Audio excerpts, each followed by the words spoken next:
શ્રી વલ્લભાધીશ કી જય. गिरिराज धरण की जय. श्याम सुंदर श्यामने महाराणी की जय. श्री गुसाई जी परम दयाल की जय. श्री गोकुल नाथ की जय. दाव दयाल की जय. श्री नवनीत प्रिया लाल की जय. अपने माथे बिराजता सेव्य स्वरूप की बधाई वैष्णवने जाजा करीन जय श्री कृष्ण. जय श्री कृष्ण. આજે રામનવમી.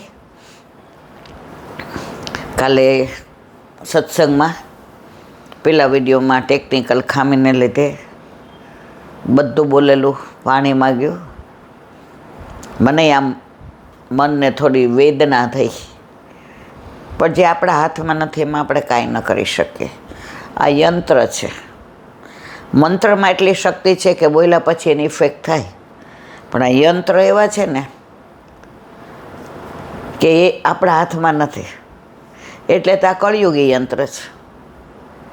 આજે પહેલાંના યજ્ઞમાં મંત્ર હોય તો યજ્ઞ ફલિત થાય. પુત્રેષણા યજ્ઞ, લોકેષણા યજ્ઞ, તો એ બધા ફલિત થાય, કારણ કે મંત્રમાં એટલી શક્તિ છે. આ યંત્ર તો ગમે ત્યારે ગમે એવું, અને તમે જજ બી ન કરી શકો, કારણ કે તમે એવા ટેકનિકલ માણસ નથી ને મને તો કાંઈ આવડતું નથી. કાલે પેલી 15-20 મિનિટ, હવે પછી ખબર પડી રાત્રે 11-12 વાગે ફોન આવવા માંડ્યા, મેસેજ. ત્યારે તો કંઈ પેલું થાય નહીં, અને અનુસંધાન પછી અહીંયાથી ઊભા થયા પછી કાંઈ મનમાં આવે નહીં. જે ગમે જગત ગુરુ દેવ જગદીશને, તે તણો ખરખરો શોક કરવો ને પછી ગમે એટલી વ્યર્થ વેદના કરી એનો કોઈ મતલબ નથી. કરણમ મધુરમ, તારી દરેક લીલા મને કબૂલ મંજૂર છે. એમાં 4 પુષ્ટિના કાર્યો હતા રામચંદ્રજીએ કર્યા. તો એમાં ચોથું જે સબરીનું હતું એનું વર્ણન કર્યું, એ બીજા વિડીયોમાં બધાને સંભળાયું. પણ પહેલાં 3 હતા કે અહલ્યા ગૌતમની પત્નીનો ઉદ્ધાર કર્યો, જે શીલા બની ગઈ હતી, જે ઇન્દ્રએ આવીને છલ કર્યું હતું. એમાં ગૌતમીનો તો કાંઈ વાંક જ નહોતો, છતાંય ગૌતમ ઋષિએ એને શ્રાપ આપ્યો કે જા તું પથ્થર બની જા, શીલા બની જા. ત્યારે કે મારો ઉદ્ધાર કોણ કરશે? તો કે રામજી આવશે ને કરશે. અને રામચંદ્રજી આવ્યા, ચરણનો સ્પર્શ કરાવ્યો અને શીલા અહલ્યા બની ગઈ. મેરી ઝોંપડે કે ભાગ ખુલ જાએંગે, મેરી ઝોંપડે કે ભાગ ખુલ જાએંગે, राम आएंगे आएंगे राम आएंगे, राम आएंगे आएंगे राम आएंगे. અને એના ઝોંપડીના ભાગ્ય ખુલી ગયા. બીજું, દશરથ રાજા સહિત આખી અયોધ્યાને રામે સુકેત ધામ આપ્યો. અને ત્રીજું, સમુદ્રમાં જે સેતુબંધ બાંધ્યો. કાલે બધું બહુ ડિટેલમાં કીધું હતું, પણ ઓકે, પ્રભુ ઈચ્છા બલી હશે. એટલે આજે આ 3 રહી ગયા હતા. હવે નક્કી થઈ ગયું કે લંકા ઉપર ચડાઈ તો કરવી જ છે, કારણ કે સીતાજી ત્યાં છે. હવે એમના મૂળ કોણ હતા? વાનરો. તો એ બધાએ કીધું સામે પાર જવું હોય શું કરીએ? રામજીએ કહ્યું બંધ બાંધો, સેતુ બંધ. તો બિચારા એ લોકો પથરા નાખવા માંડ્યા, ડૂબવા માંડ્યા. અંદર રામ લખીને પથરા નાખ્યા તો સેતુ બંધ બંધાઈ ગયો. રામે જોયું કે લાવ ને કોઈ છે નહીં, હું જોઈ જો. તો રામે પથ્થરો નાખ્યો, ડૂબી ગયો. દૂર હનુમાનજી બેઠા બેઠા હશે. આવીને કે પ્રભુ કાં? એ કે આ તમે બધા પથરા નાખો તો તરે છે, ને હું નાખો ડૂબી જાય છે. હનુમાનજી કે રામ નામે પથરા તરે છે. નામ જપનું મહત્ત્વ છે, કારણ કે કળિયુગમાં તો નામ જ અગત્યનું છે. અને એનાથી વિશેષ પ્રભુ આપ જેને ફેંકો એ ડૂબી જ જાય ને. આજ આપ મને ફેંકી દો તો હું જીવી શકું? હું ડૂબી જ જાઉં. રામજી રાજી થઈને હસવા માંડ્યા. ત્યાં એક ખિસકોલી હતી, એ આ બધું સાંભળતી હતી. એ કે આ સેતુબંધ બંધાય છે, એમાં મારું કાંઈક યોગદાન હોય તો સારું. હવે ખિસકોલી શું યોગદાન આપે? પણ જુઓ, જેને કરવું જ છે ને એ કરે જ છે. આપણે નથી કરવું હોતું ને એટલે આપણે કહીને તમે ઠાકોરજી પુષ્ટ કરાવો. હવે તો તમારે કાંઈ જવાબદારી નથી. વહુ સરસ આવી ગઈ છે, દીકરો મજાનો સરસ કમાય છે. હજી એલા બેન તમને ખબર ન પડે. મેં કીધું મને તો આમે નથી પડતી. હજી કાલ સવારે વહુને કાંઈ હોય, નાનું બાબલું આવે, આપણી ફરજ છે કે નહીં? મેં તો હવે મારે અમને કાંઈ ન કહેવાય. ખિસકોલીએ વિચાર કર્યો, આપણે શું કરી શકીએ? સમુદ્રમાં ભીની થાય, ડૂબકી મારે અને ઓલા રજમાં જાય રેતીમાં, અને પછી આળોટે એટલે આખી રેતીથી ભરાઈ જાય. જઈને ઓલું સમુદ્રમાં જે બંધ બાંધતા હોય ને ત્યાં જઈને રજ ખંખેરે અને એવી રાજી થાય કે સેતુબંધ બાંધવામાં આપણો ફાળો છે. આપણો કેટલો ફાળો છે અગત્યનો નથી મારા વાલા. તમને આવું સારું કાર્ય કરવાનું મન થયું ને, પ્રભુ તમે કેટલું કરો છો એ નહીં, પણ એનાથી આખો દિવસ આવું કરે. તો ખિસકોલીને પ્રભુએ વાલ કર્યો. તો રામજીના પંજા છે એના ઉપર. અત્યારે આપણે જો આટલી ખિસકોલી આવે છે બગીચામાં, તમે એને પકડી જ ના શકો. તમે ત્રેવડ નથી એને પકડી શકો, કારણ એના ઉપર રામજીનો પંજો છે. જેમ આપણા ઉપર વલ્લભના ચરણારવિંદ આપણે તિલક કરીએ છીએ. જુઓ, વૈષ્ણવ તિલક કોના ભાવથી કરે? વલ્લભના ભાવથી. વલ્લભ કોના ભાવથી કરે? ઠાકોરજીના ભાવથી.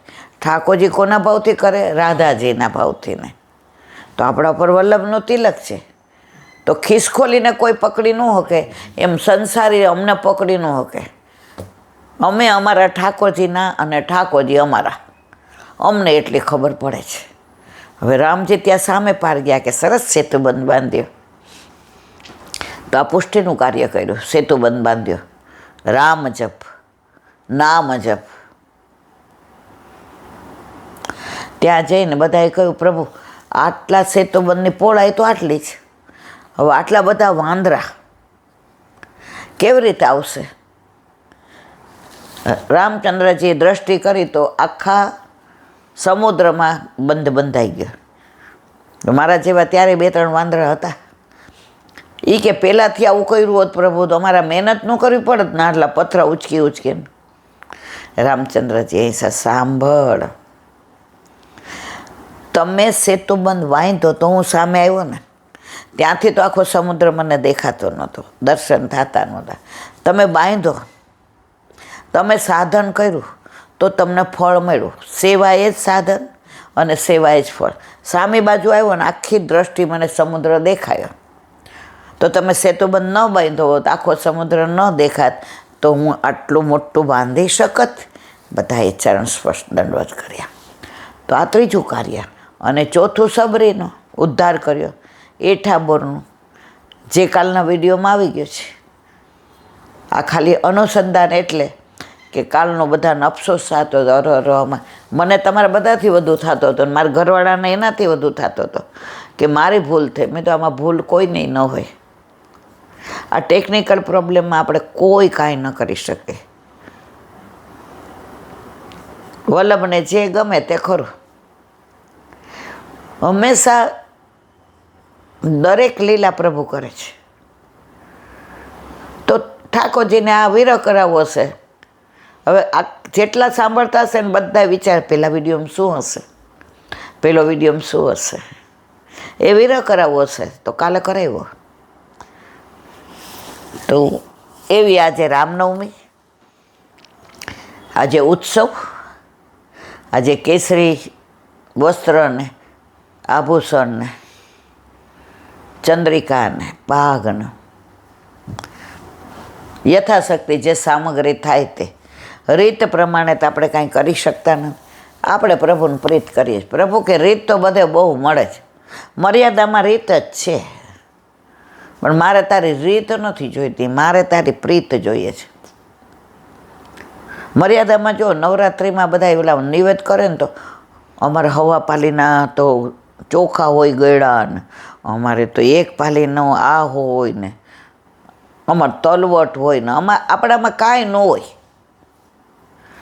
આ છોકરા હોય તો 2 શાક રોટલી દાળ ભાત શાકે થતા હોય, અને છોકરાઓ ન હોય તો ખીચડી શાક ને કઢી હોય ને, ભાખરી હોય ને, પૂરી હોય ને, કોકવાર નોય હોય.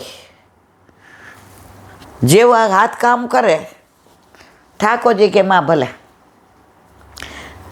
તું બનાવસ ને, તારા હાથનું જે બનાવું એ મને ભાવે. તો આપણા ઘરે રીત નથી, આપણા ઘરે પ્રીત છે. એક બેનનો ફોન આવ્યો, એ કે સખડી ધરાવીએ છીએ, પછી અમે તો રામનવમીનું બધું કર્યું છે, ધરાવીએ. મેં એક વાક્ય એમ કીધું, આપણા દીકરાને આપણે જે અરોગાવું હોય ને એ અરોગાવાય. જે બનાવ્યું ધરાવો, ઠાકોરજી તો રાજી થાય કે આજે 2. આપણે તો રોજનું અને ફરાળનું. કારણ પ્રભુ આપણા ઘરે આવ્યા છે ને એ પ્રેમ માટે આવ્યા છે.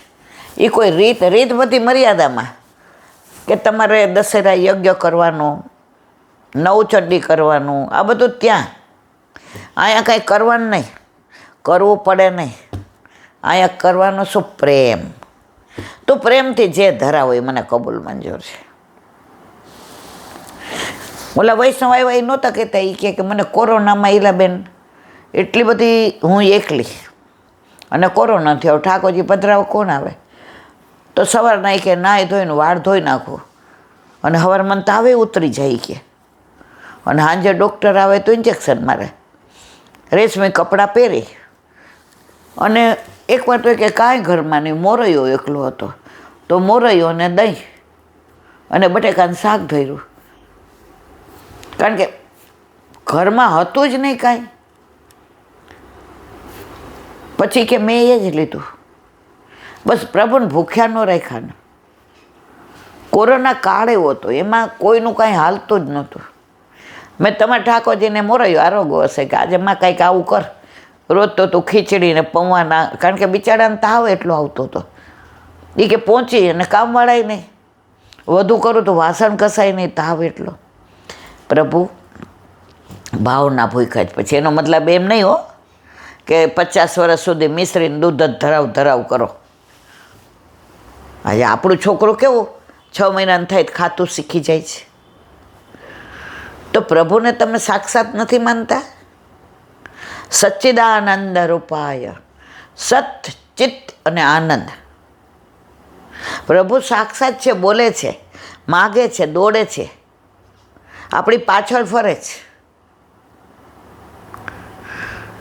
એક બેન કે મારી દીકરી ન્યૂઝીલેન્ડ રહી, એટલે એને સુવાવડ કરવાનું હતું, તો એને સાસુનો ફોન આવ્યો. એ કે પેલી સુવાવડ આમે દીકરીને એવું થાય કે મારી મા હોય તો સારું હોય કે. હવે એ કે નવા ઠાકોરજી પુષ્ટ કરાવ્યા, એટલે મને એમ થયું કે સાસુ જાય સારું. પછી 1.25 મહિનો એ પાછું આ લોકોને એવું ઓલું ફિયારના લફડા હોય, એટલે અહીંયા આવવા ન દે, ત્યાં જ છોકરાને જન્મ થવો જોઈએ. એટલે મેં સાસુને કીધું કાંઈ વાંધો નહીં, તમે તમારે જાઓ. પાછો મારી દીકરીનો ફોન આવ્યો, ના મમ્મી પેલું છે, મને કાંઈ ખબર ન પડે ગભરામણ. મમ્મી તું હોય ને મારા સાસુ હારે તું 15 દી જ રહી છું, અને સીધી ન્યૂઝીલેન્ડ બહુ જ સારા છે, પણ મમ્મી તું હોય ને તો સારું. ને મારા મિસ્ટરે કીધું કે ઠાકોરજી લઈને જ જાઉં, ત્યાં વ્યવસ્થા થાય ન થાય, પછી આને સુવાવડ આવી હોય. પછી અમે તો નક્કી કર્યું, એક વૈષ્ણવને કીધું કે 5 મહિના એ કાંઈ વાંધો નહીં, પધરાવી જાજો કે તમને ઠાકોરજીની લીલાની વાત કરો. પછી અમે તો કાંઈ ઠાકોરજીને તૈયાર ન કર્યું. અમારી બેગને જોઈખું ને બધું એનું પેલું ગંઠોડા ને સૂંઠ ને ઓલા કાદર ઓલાનું કાટલું ને બધું મંગાવ્યું ને બધું પેક કર્યું ને કે ભાઈ આપણે એને 5મે મહિને જઈએ, અરે 7મે મહિને, એટલે છોકરું 3 મહિનાનું થાય પછી આપણે આવતા રહેશું. પણ પ્રભુના આવું મારે ભેગું લીલા કેવી કરી, જે બેનના ઘરે પધરાવાનું તે બેન લીલામ પહોંચી ગયા. હવે બીજા ઉપર મને વિશ્વાસ નહીં, કારણ મારા ઠાકોરજી એના ઘરે જાય ને એના મારા ઘરે આવે, તો એના ઠાકોરજી મારા ઘરે આવ્યા. હવે 7મા મહિને મારે કે પછી મેં કીધું બેટા હું 8મે મહિના આવું. એ કે હા 8મે મહિના આવું, એટલે ટેણિયું નાનું જોડુંક 4-5 મહિનાનું થાય ત્યાં સુધી તું સાચવે ને. પછી તો 40 દિવસ થયા એટલે ઓલા બેનના ઠાકોરજી તો પધરાવી ગયા. પછી મેં કીધું આવું છે રંજુ. એ કે ઠાકોરજી પધરાવી ના. એ કહેતા તમારે ત્યાં કામવાળા હોય નહીં ને પછી મારે. એ કે મમ્મી અહીંયા છે ને ડીશ વોશર હોય ને ઓલા કચરા કાઢવાનું મશીન, અને તમારે જમાય છે ને એ બધું હારવાર મને કરાવે છે, એટલે તને ડીશ વોશરનું બધું ન આવડે ને એ બધું એ કે તમારે જમાઈ કરશે, અને આ કચરાનું ને અહીંયા કરવાનું જ ન હોય, એ બધું મશીન મૂકી દઈએ, તારે ખાલી રસોઈ કરવાની. અને 9મા મહિનાથી ને ખાલી 40 દિવસ જ ને, પછી તો તું 3-4 મહિના રહે તો હું હોઉં ને, એટલે હું તને કરાવું ને કે ઠાકોરજી પધરાવીને આવ. હું વિચાર કરું સચવાશે ને નહીં સચવાય ને આમ થશે ને તેમ થશે ને. પછી મારા મિસ્ટર નહોતા આવવાના.